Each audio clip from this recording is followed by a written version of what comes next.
안녕하세요. 담비 같은 방송 감회에 오신 여러분들을 환영합니다. 저는 알기 쉬운 성경 교리의 목사 차주영입니다. 자, 이번 시간에는 우리가 제7강 인간의 본질에 대해서 한번 다루어 보도록 하겠습니다. 자, 오늘은 그 첫 시간으로 우리가 함께 다룰 주제는 인간의 기원에 대해서 함께 나누어 보도록 하겠습니다. 자, 인간의 기원. 쉽게 말해 사람은 어떻게 맨 처음에 이 세상에 존재하게 되었을까에 대한 궁금증입니다. 아마 여러분들 가운데 많은 분들이 한 번 정도는 생각해 보았을 그런 질문일 것입니다.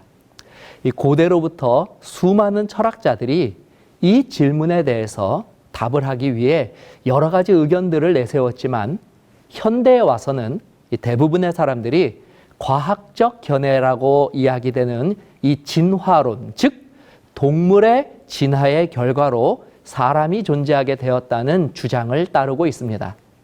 그런데 안타까운 것은 이 주장이 성경에 기록된 인간의 기원과는 조화되지 못한다는 사실입니다. 그래서 세상의 과학적 견해를 따라 인간의 기원을 따르는 자들을 이 진화론자들이라고 부르고 성경의 견해에 따라 인간의 기원을 믿는 자들을 창조론자들이라고 부릅니다. 오늘 우리는 성경을 공부하는 시간인 만큼 성경에 나타난 창조론에 입각하여 인간의 기원을 찾아보고자 합니다. 정말로 다행히도 성경은 사람의 기원에 대해 매우 상세하게 그 과정을 기록하고 있습니다. 성경의 첫 책, 창세기는 하나님께서 세상을 창조하신 과정이 자세히 기록되어 있는데요. 우리는 이 기록을 통하여 하나님께서 이 지구를 말씀으로 창조하셨으며 또 6일에 걸쳐 매우 체계적으로 이 지구를 생명이 가득한 별로 만드셨다는 사실을 알 수 있습니다. 그리고 그 가운데 사람의 창조는 이 창조의 6일에서 가장 절정을 이루는 마지막 창조의 단계였으며 다른 동물들과는 달리 이 사람의 창조에 대해서는 그 과정을 매우 자세히 설명하고 계십니다. 창세기 1장 26절에 있는 말씀을 우리가 함께 보도록 하겠습니다. 하나님이 이르시되 우리의 형상을 따라 우리의 모양대로 우리가 사람을 만들고 그들로 바다의 물고기와 하늘의 새와 가축과 온 땅과 땅에 기는 모든 것을 다스리게 하자 하시고 또 창세기 2장 7절에는 여호와 하나님이 땅의 흙으로 사람을 지으시고 생기를 그 코에 불어넣으시니 사람이 생명이 되느니라. 방금 읽은 이 두 구절을 통하여 우리는 인간의 기원에 대하여 몇 가지 의미 있는 사실을 발견할 수 있습니다. 첫 번째는 하나님이 인간을 창조하셨다는 것입니다. 여기서 우리가 주목해 보아야 할 것은 사람의 창조가 우연히 이루어지지 않았다는 점입니다. 1장 26절 후반부에 하나님께서는 이 세상을 다스릴 존재로 사람을 만드셨고 이 사람의 창조 목적이 그와 같다고 기록하고 계십니다. 즉, 이 구절을 통해 사람은 결코 아무 의미 없이 우연히 이 땅에 존재하게 된 것이 아니라 이처럼 분명한 목적과 의미를 가진 가치 있는 존재로 창조된 존재라는 사실을 발견할 수 있습니다.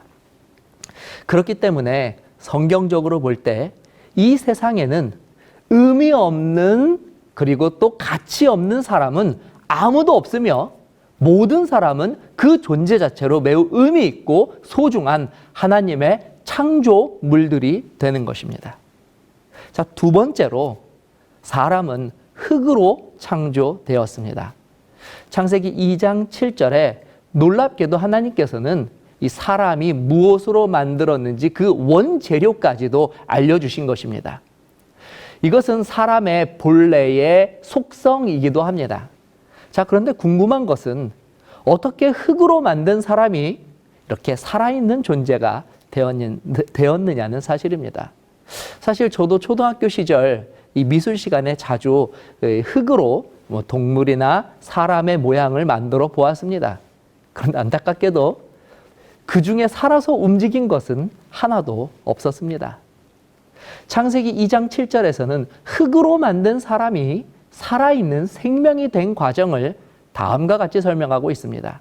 하나님이 생기를 그 코에 불어넣으시니, 즉 스스로는 숨을 쉴 수 없었던 그저 모양만 사람을 하고 있었던 흙덩어리에 불과한 존재에게 생명의 주인이신 하나님께서 직접 그 코에 생기, 곧 호흡을 불어넣어 주심으로 사람이 비로소 숨을 쉬는 존재, 살아있는 생명이 될 수 있었다는 사실입니다. 그러므로 우리는 여기에서 사람의 기원과 관련한 매우 중요한 사실 한 가지를 배울 수 있습니다. 그것은 우리의 존재의 근원뿐만 아니라 우리들의 생명의 근원인, 그 생명의 주인이신 분이 바로 여호와 하나님이시라는 사실입니다. 자, 세 번째로 사람은 하나님의 형상으로 창조되었습니다. 하나님께서 이 지구를 창조하실 때 사람뿐만 아니라 수없이 많은 동물들도 함께 창조하셨습니다. 근데 흥미롭게도 이 동물들을 만드실 때는 그 종류대로 만드셨다는 기록이 반복됩니다. 다시 말해 하나님께서는 모든 동물을 각자가 가지고 있는 독특한 종과 형태의 고유한 모습으로 만드셨다는 것입니다. 그런데 유독 사람만은 그 종류대로 만들지 않으시고 하나님의 형상을 본따서 만드셨습니다. 그렇다면 하나님께서 사람을 굳이 하나님의 형상으로 만드신 이유가 무엇일까요? 궁금하지 않으십니까? 자, 이것은 이어지는 강의에서 하나님께서 사람을 하나님의 형상으로 창조하신 그 의미에 대해서 보다 깊이 살펴보도록 하겠습니다. 자, 1강을 마치면서 정리를 하면 다음과 같습니다. 성경은 사람의 기원에 대해 분명한 기록을 남기고 있는데, 첫째, 사람은 하나님에 의하여 분명한 목적을 가지고 창조된 존재이며, 둘째, 사람이 얻은 생명은 생명의 근원이신 하나님께로부터 온 것이다.